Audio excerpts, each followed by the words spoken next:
ჩვენ ყველაფერს გავაკეთებთ იმისთვის, რომ არ შედგეს ადგილობრივი არჩევნები. ადგილობრივი თვითმმართველობის არჩევნებში ოპოზიციის ერთი ნაწილის მონაწილეობით განაწყენებული ოპოზიცია არჩევნების ჩაშლას აანონსებს. ამის შესახებ პირველმა ნაციონალური მოძრაობის წევრმა გიორგი ბოტკოველმა განაცხადა, შემდეგ კი მისივე თანაპარტიელებმა განავრცეს. ცარიელის საარჩევნო უბნები და მობილიზება ქუჩებში გეგმებს გიორგი ბარამიძე ამხელს. ჩვენ ყველაფერი უნდა გავაკეთოთ, რომ ეგრეთ წოდებულ საარჩევნო უბნებს რომ გახსნის ამ რუსული სპეცოპერაციისთვის ეს რეჟიმი, ის უბნები იყოს ცარიელი და ყველანი ვიყოთ ქალაქების ქუჩებში. ნაციონალურ მოძრაობას არ ჩამორჩა სალომე ზურაბიშვილი. ყოფილი პრეზიდენტი ამტკიცებს, რომ ადგილობრივი თვითმმართველობის არჩევნები არ შედგება. არც ბოიკოტი და არც არჩევნები ამბობს ის და ოპოზიციას ურჩევს წინააღმდეგობის პლატფორმის ირგვლივ გაერთიანდნენ.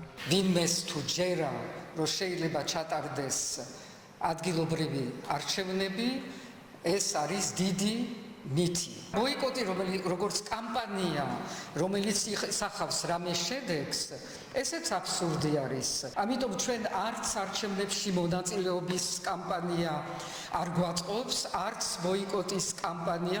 ეს მოითხოვს პირველ რიგში, რომ პლატფორმა, წინააღმდეგობის პლატფორმა გაძლიერდეს. ამ პლატფორმამ უნდა ჩამოაყალიბოს, რასაც ქვია გარდამავალი მთავრობა. არჩევნების ჩაშლის მუქარა არჭრის გახარიას პარტიაზე. ყოფილი პრემიერის გუნდში ამბობენ, რომ მათ გადაწყვეტილებაზე ვერაფერი იმოქმედებს.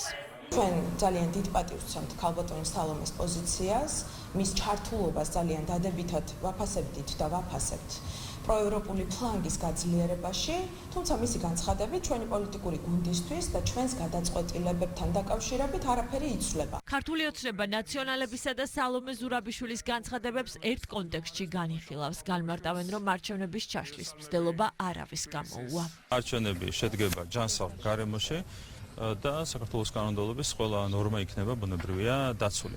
რაც შეეხება ნაცმოძრაობას, მათ უამრავი მცდელობა ჰქონდათ საბოდაჟის კუთხით, მაგრამ თქვენ ხედავთ, რომ არც ერთი მათი ეს მცდელობა არ აღმოჩნდა წარმატებული, იგივე იქნება ამ შემთხვევაში. სალომე ზურაბიშვილი ნურს გაფრინდება და ნურს მოფრინდება, ხანო აი ასეთ ხალხთან გვაქვს საქმე. ასეთ არასერიოზულ ხალხთან გვაქვს საქმე, რომელიც მე-7 წელია ამბობს, რომ პრეზიდენტი ვარო, გაუვიდა ყველანაირი ვადა და აი რომელიღაცა კომედიური ფილმის პერსონაჟივით მიტაცებული აქვს პრეზიდენტის სტანდარტი, ცალკე ეთქვა შეაკერინა. დღეს ერთს ამბობენ, მეორე დღეს მეორეს, აშკარად ჩანს, რომ არეულები არიან. თუმცა ჩვენთვის ამას არცებითი მნიშვნელობა არ აქვს, ისინი რას გააკეთებენ, რა გადაწყვეტილებას მიიღებენ, ვისმენთ გარკვეული პარტიების მხრიდან, რომ ისინი ემზადებიან არჩევნებისთვის. აქ თავარი არის ჩვენი პოზიციები. ქართული ოცნება დემოკრატიული საქართველოს უკვე დაწყებული აქვს ზაობა საარჩევნოდ.